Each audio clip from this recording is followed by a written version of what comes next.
నామమునకు మహిమ కలుగునుగాక. హల్లెలూయా. ప్రభువును రక్షకుడైన యేసుక్రీస్తు వారి శ్రేష్ఠ నామములో మరొకసారి మీ అందరికీ శుభం తెలియజేస్తున్నాను. మత్తయి సువార్త 28వ అధ్యాయము 8వ వచనం.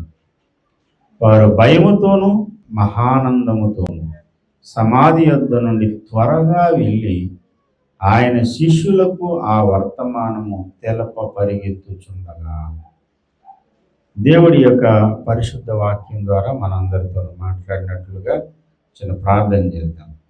ప్రేమగల మా తండ్రి, పరిశుద్ధుగా ఈ పరిశుద్ధ ఆదివార దినమందు తండ్రి నీ సన్నిధిలో అయ్యా తండ్రి ప్రార్థన చేయడానికి సిద్ధపడుతున్నాం. శక్తి మా మీద కుమరించండి, బలంతో లేచి మహిళలకు వెళ్ళే ముందు మాతో మాట్లాడమని, మీ స్వరమును మాకు వినిపించమని, వ్యతిరేకంగా పనిచేసే సాతాను శక్తులను బంధించి పారుతాము. తేటగా సూటిగా మాట్లాడమని, లేఖనం నీది దాసుడు నీవాడు, మేమందరం నీ ప్రజలు నీ సొత్తు అయినటువంటి వారు నాయన. అయ్యా నీ బిడ్డలు అర్పించిన కాంపును అర్పణ భాగాలు అంగీకరించండి. మాతో మాట్లాడండి. యేసునామమున వేడుకుంటున్నాం తండ్రి. ప్రభువునందు ప్రియమైన దేవుని బిడ్డలారా, చదవబడినటువంటి వాక్య భాగంలో వ్రాయబడినటువంటి విషయం, వారు భయముతోనూ మహానందముతోనూ సమాధి యొద్ద నుండి త్వరగా వెళ్ళి ఆయన శిష్యులకు ఆ వర్తమానము తెలప పరిగెత్తుచుండగా. ఎవరు వీళ్ళు? ఏంటి విషయం? 28 ప్రారంభం. విశ్రాంతి దినము గడిచిపోయిన తర్వాత ఆదివారమున తెల్లవారుచుండగా మగ్దలేనే మరియయు వేరొక మరియయు సమాధిని చూడవచ్చు. ఇదిగో ప్రభు దూత పరలోకమును దిగివచ్చి రాయి పొర్లించి దాని మీద కూర్చుండి ఉండేది. అప్పుడు మహాభూకంపము కలిగిన ఆ దూత స్వరూపము మెరుపు వలె ఉండెను. అతని వస్త్రం హిమమంత తెల్లగా ఉండెను. అతనికి భయపడుట వలన కావలి వారు వణికి చచ్చిన వారి వలె ఉండేది. మీరు భయపడొద్దు, నాకు తెలుసు ఆయన ఇక్కడ లేడు, తాను చెప్పినట్టే ఆయన లేచి ఉన్నాడు.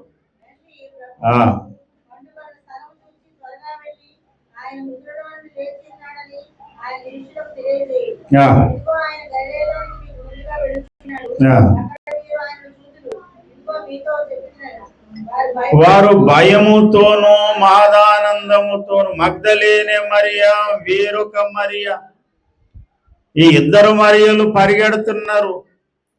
వాళ్ళు ఏముందంటే మొదట భయము, రెండోది మహా ఆనందం. గడగడలాడిపోతున్నారు, తబ్బిబ్బి అయిపోయారంటారు చూడండి, తబ్బిబ్బిపోయారు. ఏం చేయాలో లేదు, ఇటు సంతోషించాలో భయపడాలో ఏమీ లేదు. ఉక్కిరి బిక్కిరి అయిపోతుంది వ్యవహారం అంతా. తబ్బిబ్బైపోతూ సంతోషంతో మహదానందంతో పరిగెడుతూ ఉన్నారు. సమాధి యొద్ద నుండి త్వరగా వెళ్ళి ఆయన శిష్యులకు ఆ వర్తమానము తెలప పరిగెత్తుచుండగా. యేసయ్య పునరుద్ధానమును గూర్చి ప్రకటించుట. ఇక్కడ యేసయ్య పునరుద్ధానమును గూర్చి ప్రకటించాలనే ఆతృత కనపడుతుంది. ఈ ఆతృతతో, ఈ ఆనందంతో పరుగులు పెడుతూ ఉన్నారు. సమాధి యొద్ద నుండి సజీవుణ్ణి ప్రకటించడానికి పెట్టే పరుగులివి. రన్ ఫర్ జీసస్ అని ఒక కార్యక్రమం చేపడుతున్నారు. యేసయ్య కొరకు పరుగు పెట్టి ఏ విధుల్లో పరిగెడుతూ సువార్త ప్రకటిస్తున్నారు. దాన్ని నేను తప్పుపట్టట్లేదు, మంచి కార్యమే.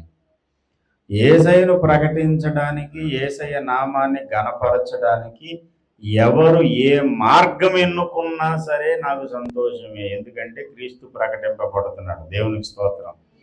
దాన్ని మనం స్వాగతించాలి, స్తుతించాలి, దేవుణ్ణి ప్రార్థించాలి. ఇక్కడ మనం గమనించినటువంటి ముఖ్యమైన విషయం ఏంటంటే, ఇద్దరు స్త్రీలే. ఈ ఇద్దరు స్త్రీలు చేసే పని ఏంటంటే తాము తెలుసుకున్న తమకి తెలియపరచబడిన దానిని ఇతరులకు తెలియజెప్పాలనే ఆతురత వాళ్ళలో ఉంది. మగ్దలేని మరియను గూర్చి మొదటి ప్రసంగంలో చెప్పాను. యేసయ్య ద్వారా మేలు పొందుకుంది. పొందిన మేలును బట్టి కృతజ్ఞతగా యావదాస్తితో యేసయ్యను సేవిస్తూ వచ్చింది. రెండవదిగా వెంబడించింది. ఇప్పటి వరకు సమాధి దొడ్డి వరకు కూడా వెంబడిస్తూనే ఉంది. సిలువ దగ్గరికి రాబోదికి గెత్సెమనే తోట దగ్గర అలా షిఫ్ట్లుగా వెళ్ళిపోయారు చాలా మంది.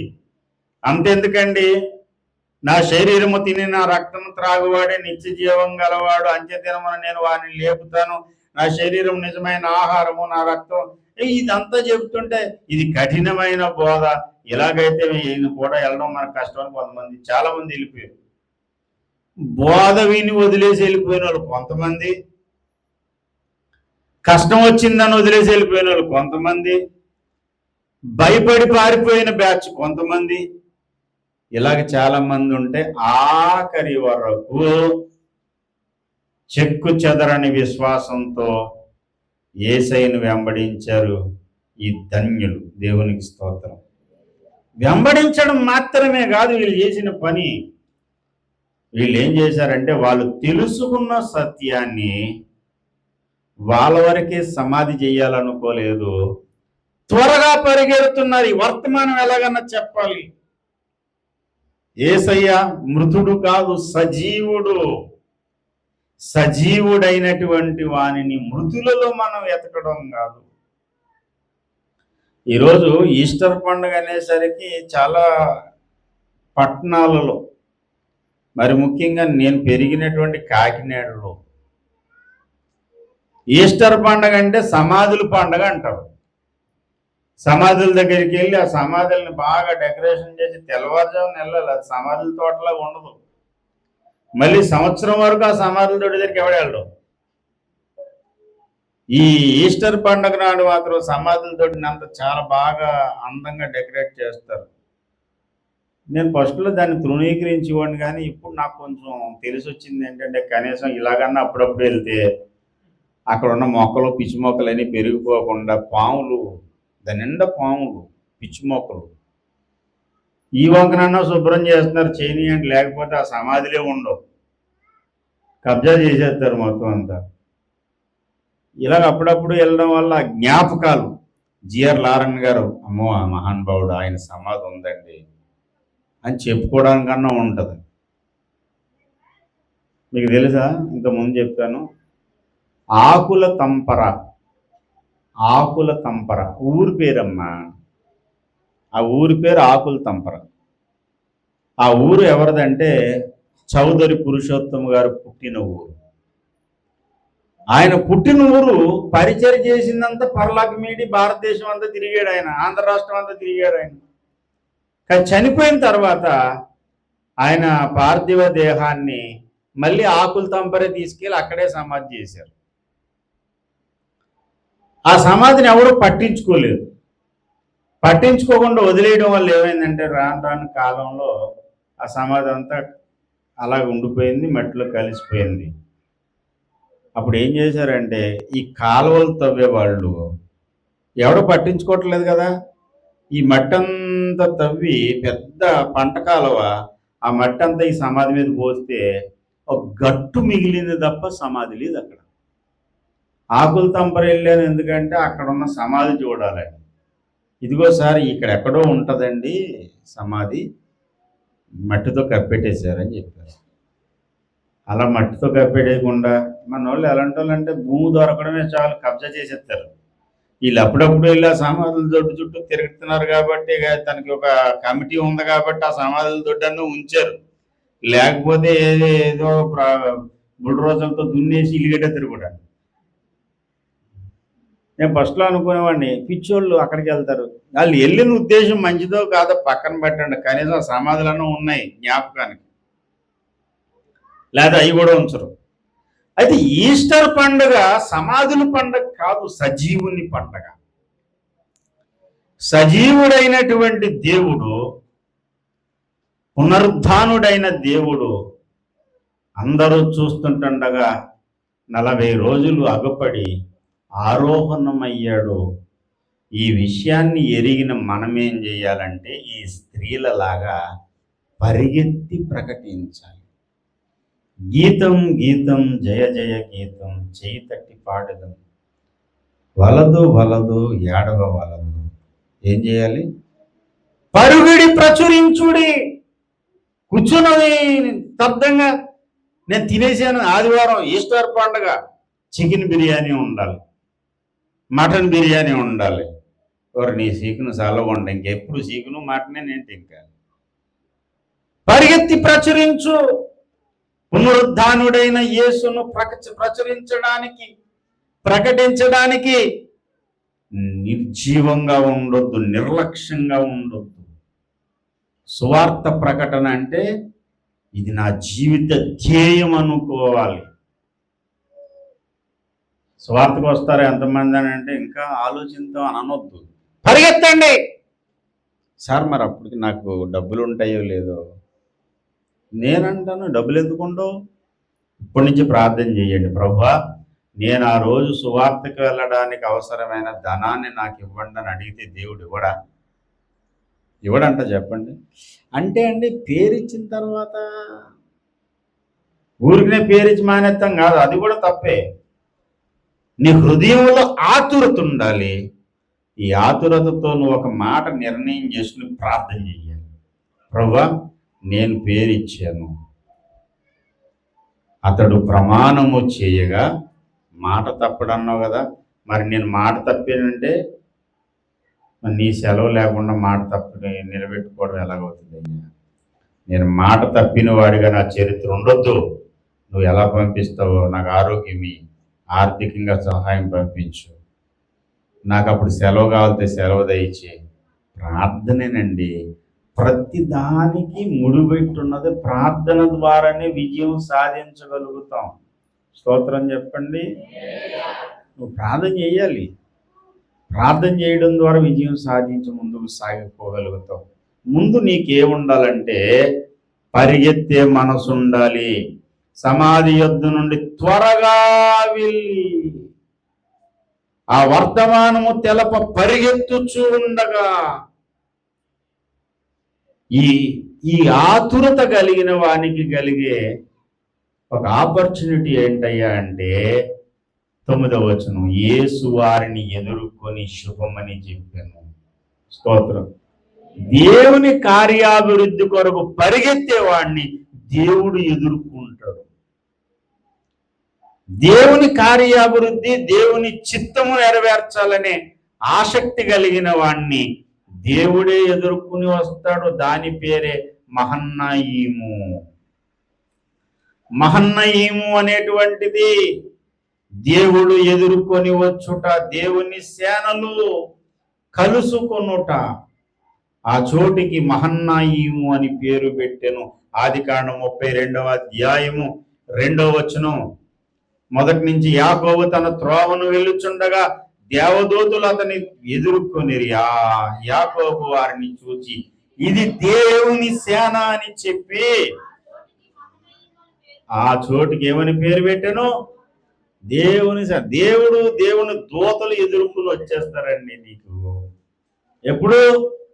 దేవుని కార్యము కొరకు పరిగెట్టాలనే మనసు ఉన్నప్పుడు. ఎప్పుడు కూడా నిర్లక్ష్యము అనేది భయంకరమైన పాపం. యెహోవా కార్యములు అశ్రద్ధగా చేయవాడు శాపగ్రస్తుడు. దేవుని కార్యం చేయడానికి ఎప్పుడు అశ్రద్ధ వద్దు. లేడికట లేచిందే పరుగట. విన్నారా మీరు?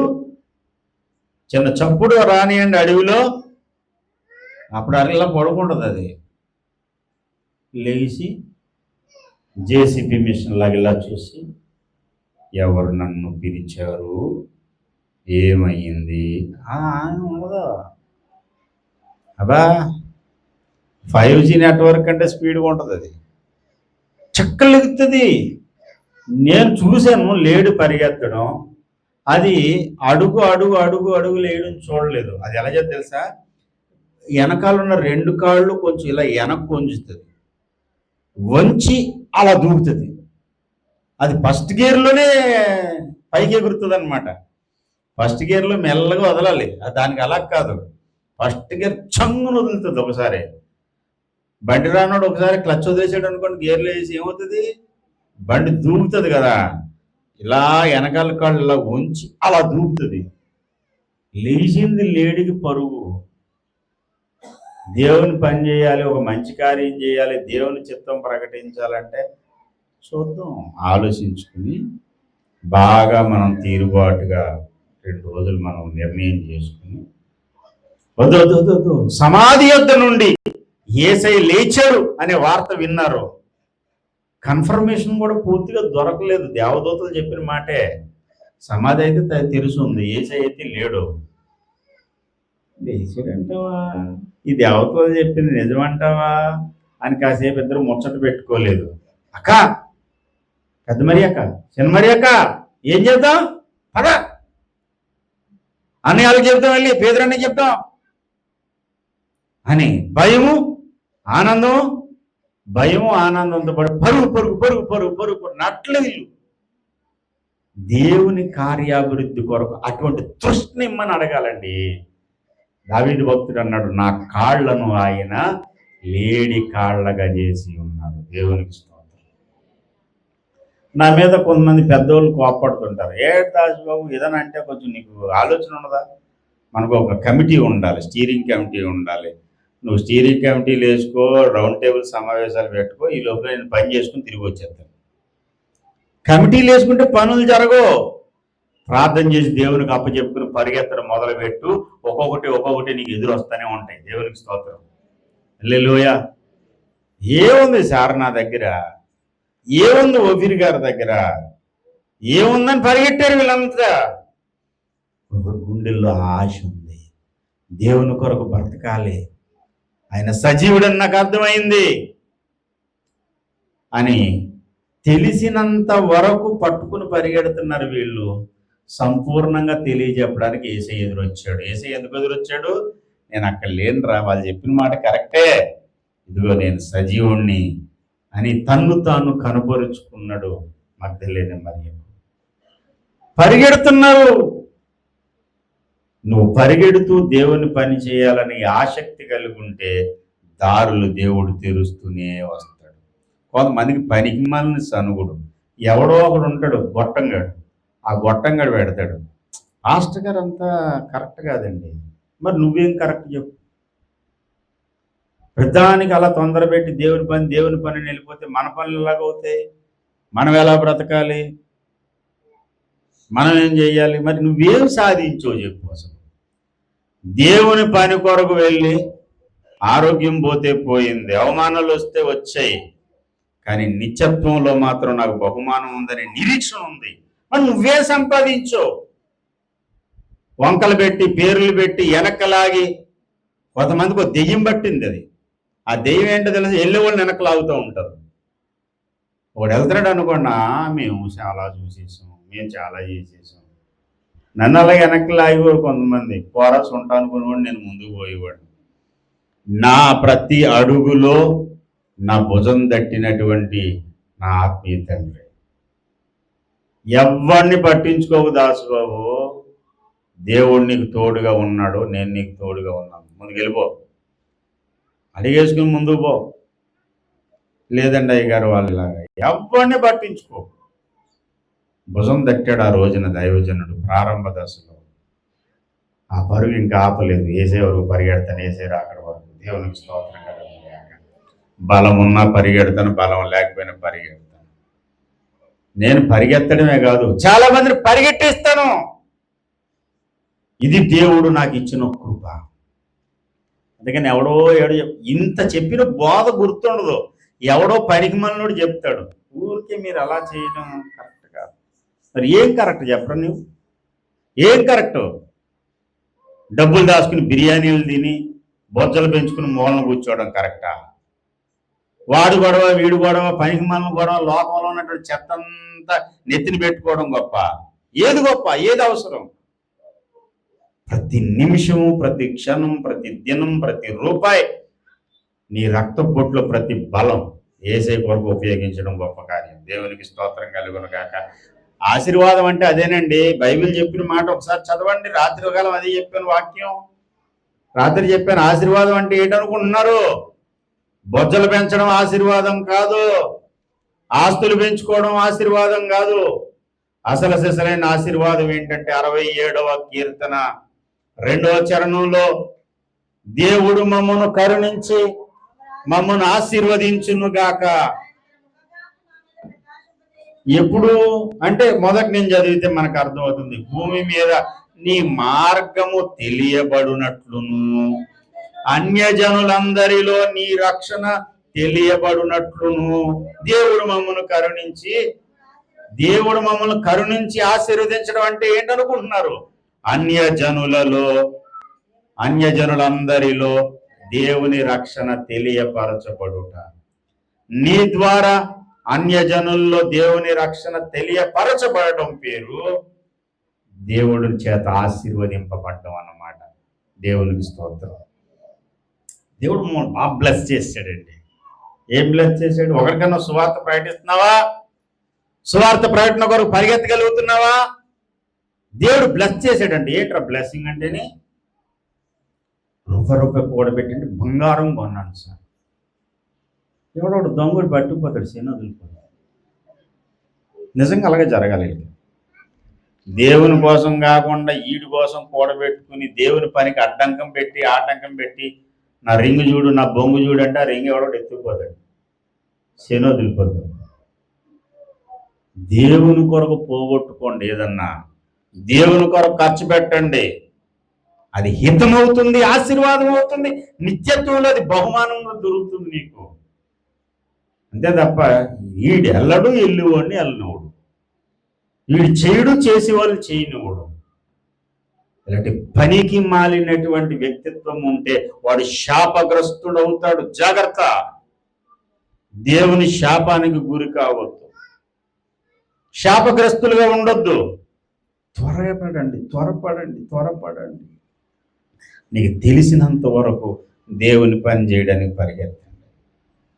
ఆదివారం నాడు తిని కూర్చోవద్దు. బయలుదేరండి అనగానే కొంతమంది బయలుదేరారు. ఆగొద్దు. ఎన్ని ఆటంకాలు వచ్చినా ముందుకు సాగిపోండి. నీకు తెలిసిన వరకు చెప్పుకుండా పో. నీకు దొరికినంత వరకు, నీకు ఇచ్చినంత భాగ్యం నువ్వు చెప్పుకుంటే వెళ్ళిపో. అదే నీకు దేవుడిచ్చే ఆశీర్వాదం. దేవునికి స్తోత్రం కలుగును గాక. డబ్బులు సంపాదించవచ్చు, సంపాదించకపోవచ్చు. నిత్యత్వంలో నీకు నిత్యమైన మహిమ సంపాదించుకో. అటు రీతిగా సాగిపోవడానికి వ్యర్థ వివాదాలు విడిచిపెట్టి, వ్యర్థ ప్రగల్భాలు విడిచిపెట్టి, వ్యర్థమైన ఆలోచనలు కట్టిపెట్టి దేవుని పని కొరకు త్వరపడే మనసిమ్మని దేవుణ్ణి అడుగుదాం. రండి మనం ప్రార్థన చేసుకుందాం. ప్రభువా, నీ కొరకు పరిగెత్తే పాదాలు నాకు దయచేయని అడుగుదాం. రండి అందరూ మోకరించండి, అందరూ కన్నులు మూయండి, అందరూ దేవునితో మాట్లాడండి. ప్రియ దేవుని జనాంగమా,